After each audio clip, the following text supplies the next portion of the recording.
Happy independence day सभी को बहुत सभी बहुत संगत को जय गुरु जी, गुरु पिता कोटि कोटि प्रणाम। संगत जी, शिव पुराण का पाठ चल रहा है। वायवी संहिता का 32 अध्याय है।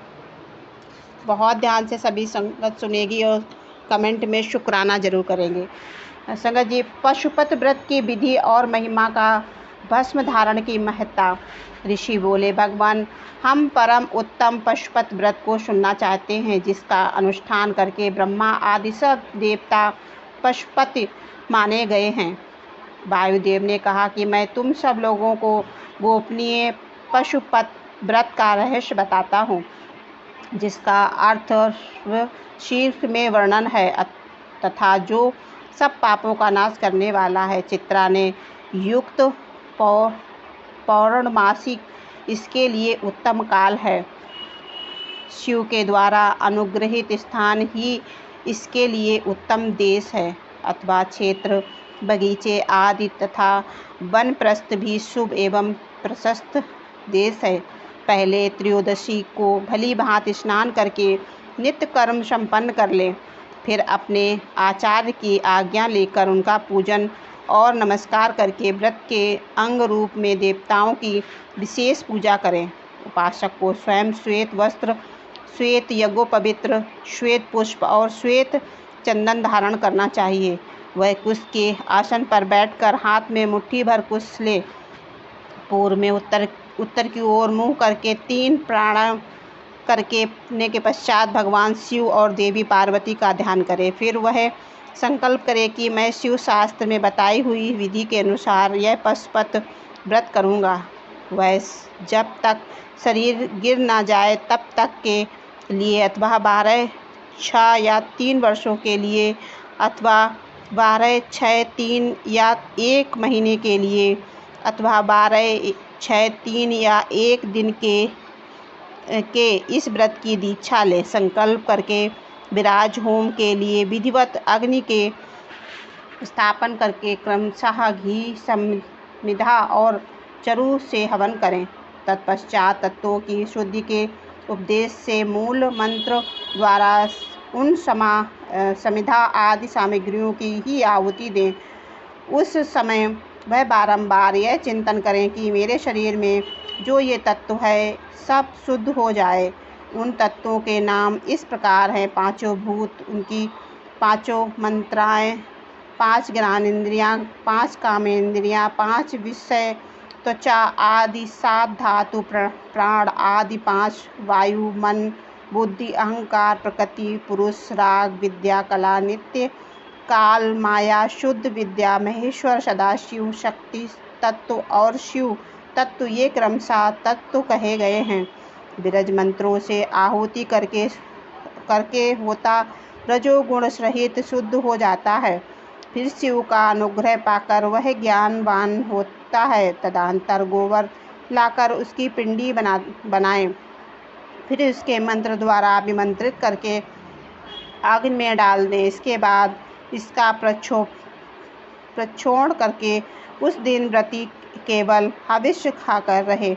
जब रात बीतकर प्रातःकाल आए तब चतुर्दशी को पुनः पूर्वोक्त सब कृत्य करे। उस दिन शेष समय निराहार रहकर ही बिताए।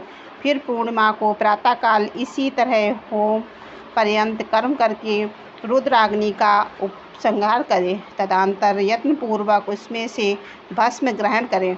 इसके बाद साधक चाहे जटा रखा ले, चाहे सारा सिर मुड़वा ले, या चाहे तो केवल सिर पर शिखा धारण करे। इसके बाद स्नान करके यदि वह लोक लज्जा से ऊपर उठ गया हो तो दिगंबर हो जाए अथवा गेरुआ वस्त्र, मृग चर्म या फटे पुराने चीथड़े को भी धारण कर ले। एक वस्त्र धारण करे, वह वल्कल पहन कर रहे।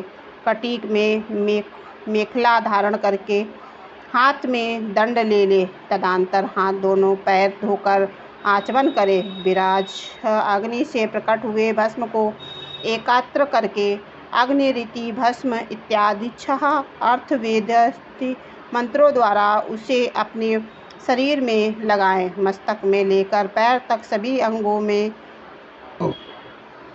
उसे अच्छी तरह मल लें। इसी क्रम से प्रणव या शिव मंत्र द्वारा सर्वांग में भस्म रमाकर त्रयम्युषम इत्यादि मंत्रों से ललाट आदि अंगों में त्रिपुंड की रचना करें। इस प्रकार शिव भाव से प्राप्त हो शिव योग का आचरण करें। 3 संध्याओं के समय ऐसा ही करना चाहिए। यदि पशुपत व्रत है तो भोग और मोक्ष देने वाला यह जीवों के पशु भाव को निवृत्त कर देता है। इस प्रकार पशुपत व्रत के अनुष्ठान द्वारा पशु तत्व का परित्याग करके लिंग मूर्ति सनातन महादेव जी का पूजन करना चाहिए। यदि वैभव हो तो सोने का अष्टदल कमल बनवाएं, जिसमें से 9 प्रकार के रत्न जड़े गए हों, उसमें कड़िका और केसर भी हो। ऐसा कमल को भगवान का आसन बनवाएं। धनवान होने पर लाल या सफ़ेद कमल के फूल का आसन अर्पित करें। वह भी ना मिले तो केवल भावनामय कमल अर्पित करें। उस कमल की कड़िका में पीठ का सहित छोटे से स्फटिक मणिमय लिंग की स्थापना करके क्रमशः विधि पूर्वक उसका पूजन करें। उस लिंग का शोधन करके पहले शास्त्रीय विधि के अनुसार उसकी स्थापना कर लेनी चाहिए। फिर आसन दे पंचमुखी के प्रकार से मूर्ति की कल्पना करके पंचगव्य आदि से पूर्ण अपने वैभव के अनुसार संग ग्रहित भरे हुए सर्वांगीण निर्माण कलशों से उस मूर्ति को स्नान कराएं। फिर सुगंधित द्रव्य कपूर, चंदन और कुमकुम आदि से वेद सहित आभूषण भूषित शिवलिंग का अनुलेपन करके बिलपत्र, लाल कमल, श्वेत कमल, नील कमल, अन्य सुगंधित पुष्प, पवित्र एवं उत्तम पत्र, दूर्वा और अक्षत आदि विचित्र उपचार चढ़ाकर यथा प्रातः सामग्री द्वारा महापूजन की विधि से उसमें मूर्ति की अर्चना करें। फिर धूप, दीप और नैवेद्य निवेदित करें। इस तरह भगवान शिव को उत्तम व्रत निवेदन करके अपना कल्याण करें। उस व्रत में विशेषता ये सभी वस्तुएं लेनी चाहिए जो आपको अधिक प्रिय हो, श्रेष्ठ हो और न्यायपूर्व अर्जित हुई हो। बिलपत्र, उत्पल और कमलों की संख्या 1000 होनी चाहिए। अन्य पत्रों और फूलों की प्रत्येक की संख्या 108 होनी चाहिए। इस सामग्री में भी बेलपत्र को विशेष यत्नपूर्वक जुटाएं, उसे भूल कर भी ना छोड़ें। सोने का सा बना हुआ ही कमल 1 सहस्त्र कमलों से श्रेष्ठ बताया गया है। नील कमल आदि में विषय में ही यही बात है। ये सब बिलपत्रों के समान ही महत्व रखते हैं। अन्य पुष्पों के लिए कोई नियम नहीं है, वे जितने मिले उतने ही चढ़ाने चाहिए। अष्टांग अर्ध उत्कृष्ट माना जाता है। धूप और आलेप चंदन के विशेष से बात यह है कि वामदेव नामक मुख में चंदन, तत्पुरुष नामक मुख में ताल और ईशान नामक मुख में भस्म लगाना चाहिए। कोई भस्म की जगह आलेपन का विधान करते हैं। दूसरे प्रकार से धूप का विधान होने से कुछ लोग प्रसिद्ध धूप का निषेध करते हैं। अघोर नामक मुख के श्वेत अगुरु का धूप देना चाहिए और तत्पुरुष नामक मुख के लिए कृष्ण अगुरूप के धूप का विधान है। वामदेव के लिए गूगल और अधोजात मुख के लिए सौगंधित और ईशान के लिए भी उदीस आदि धूप को विशेष रूप से देना चाहिए। शर्करा, मधु, कपूर, कपिला, गाय का घी, चंदन का चूरा और अगुर नामक काष्ठ आदि का चूर्ण, इस सबको मिलाकर जो धूप तैयार किया जाता है उसे सबके लिए सामान्यता रूप से उपयोग के लिए उपयोग बताया गया है।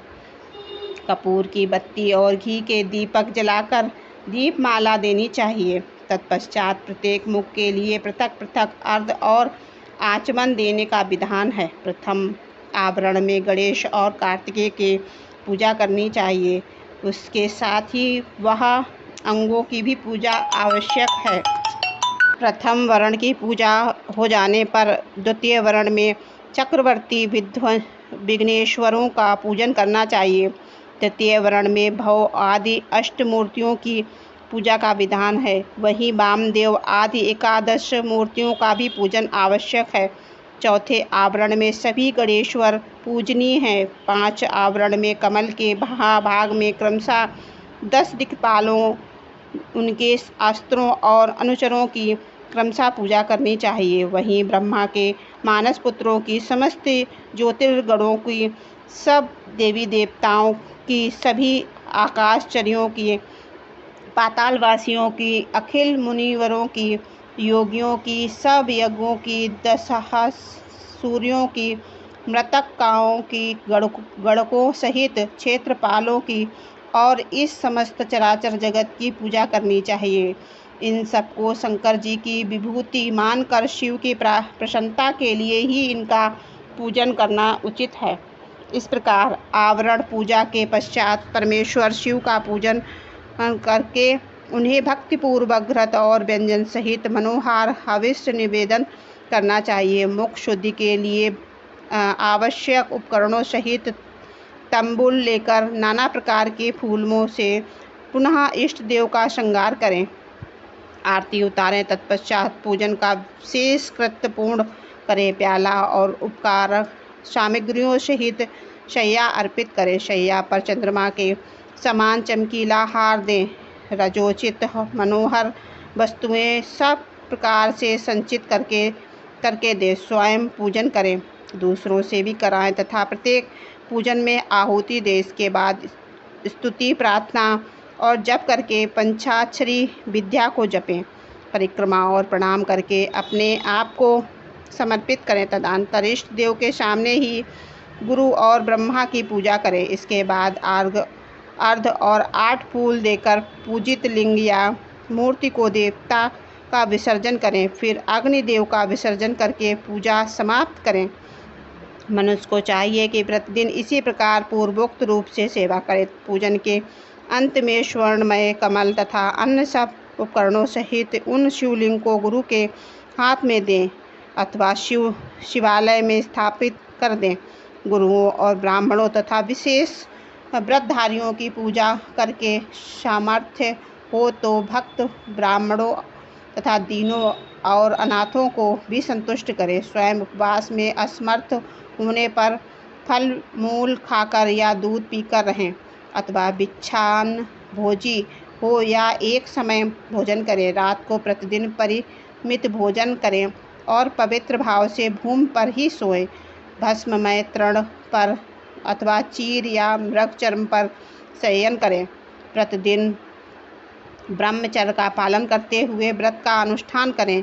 यदि शक्ति हो तो रविवार के दिन अर्धा नक्षत्र में दोनों पक्षों की पूर्णिमा, अमावस्या को, अष्टमी को तथा चतुर्दशी को उपवास करें। मन वाणी क्रम क्रिया द्वारा संपूर्ण प्रयत्न से पाखंडी पतित रजस्वला स्त्री सूतक में पड़े हुए लोग अत्यंत आदि के संपर्क का त्याग करके निरंतर क्षमा, दान और दया, सत्य भाषण आदि अहिंसा से तत्पर रहें। संतुष्ट और शांत रहकर जप और ध्यान में लगे रहे। तीनों काल स्नान करके अथवा भस्म स्नान कर ले। मनवाड़ी और क्रिया द्वारा विशेष पूजा किया करें। इस विषय में अधिक कहने से क्या लाभ। व्रतधारी पुरुष कभी अशुद्ध आचरण ना करे। प्रमादवश यदि वैसा आचरण बन जाए तो उसके गुरु अलग का विचार करके उसे दोष का निवारण करने के लिए पूजा, होम और जप आदि के द्वारा उचित प्रायश्चित करें। व्रत की समाप्ति पर्यंत भूल कर भी अशुभ आचरण ना करें। संपत्ति हो तो उसके अनुसार गोदान, वृक्षोत्सर्ग और पूजन करें। भक्ति पुरुष निष्काम भाव से शिव की प्राप्ति के लिए ही सब कुछ करें। यह संक्षेप में इस व्रत की सामान्य विधि कही गई है। अब शास्त्र के अनुसार प्रत्येक मास में विशेष कृत्य है उसे बताता हूँ। वैशाख मास में हीरे से बने हुए शिवलिंग का पूजन करना चाहिए। ज्येष्ठ मास में मरकत मणि का शिवलिंग की पूजा उचित है। आषाढ़ मास में मोती से बने हुए शिवलिंग को पूजित समझें। श्रवण मास में नीलम का बना हुआ शिवलिंग पूजा के योग्य है। भाद्र मास में पूजन के लिए पद्मराग मणिक और शिवलिंग को उत्तम माना गया है। अश्विनी मास में गोमेद मणि के बने हुए लिंग को उत्तम समझें। कार्तिक मास में मूंगे और मार्गशीर्ष में वैद्य मणि से बने हुए लिंग की पूजा का विधान है। पौष मास में पुष्पराग पुखराज मणि अथवा मास में सूर्यकांत मणि के लिंग का पूजन करना चाहिए।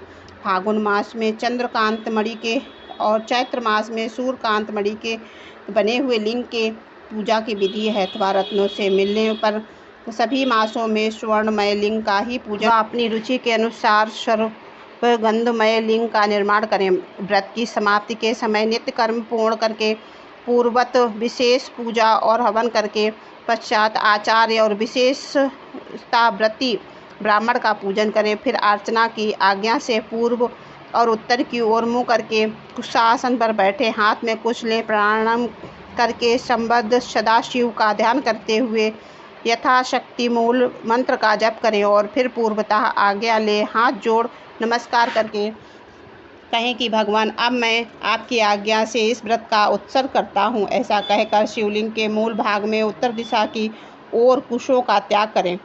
तदंतर दंड चीर जटा और मेखला को भी त्याग दें। इसके बाद फिर विधि पूर्वक आचमन करके पंचाक्षर मंत्र का जप करें। जो अत्यंत दीक्षा ग्रहण करके अपने शरीर का अंत होने तक शांत भाव से इस व्रत का अनुष्ठान करता है वह नैशिष्टिक व्रती कहा गया है। उसे सब आश्रयों से ऊपर उठा हुआ महापशुपति जानना चाहिए। वही तपस्वी पुरुषों में श्रेष्ठ है और वही महान व्रतधारी है जो 12 दिनों तक प्रतिदिन विधि पूर्वक इस व्रत का अनुष्ठान करता है। वह भी नैष्टिक की तुल्य है क्योंकि उसे तीव्र व्रत का आश्रय लिया है। जो अपने शरीर में घी लगाकर व्रत के सभी नियमों का पालन में तत्पर हो 3 दिन या 1 दिन में भी इस व्रत का अनुष्ठान करता है वह भी कोई नैष्टिक ही है। जो निष्काम होकर अपना परम कर्तव्य मानकर अपने आप को शिव के चरणों में समर्पित करके इस उत्तम व्रत का सदा अनुष्ठान करता है उसके समान कहीं कोई नहीं है। इस विद्वान ब्राह्मण भस्म लगाकर महापातक जनित अत्यंत दारुण पापों से भी तत्काल छूट जाता है, इसमें संशय नहीं है। रुद्र बलि का जो सबसे उत्तम वीरबल है वही भस्म लगा कहा गया है। उत्तम जो सभी समयों में भस्म लगाए रहता है वह वीरमान माना जाता गया है।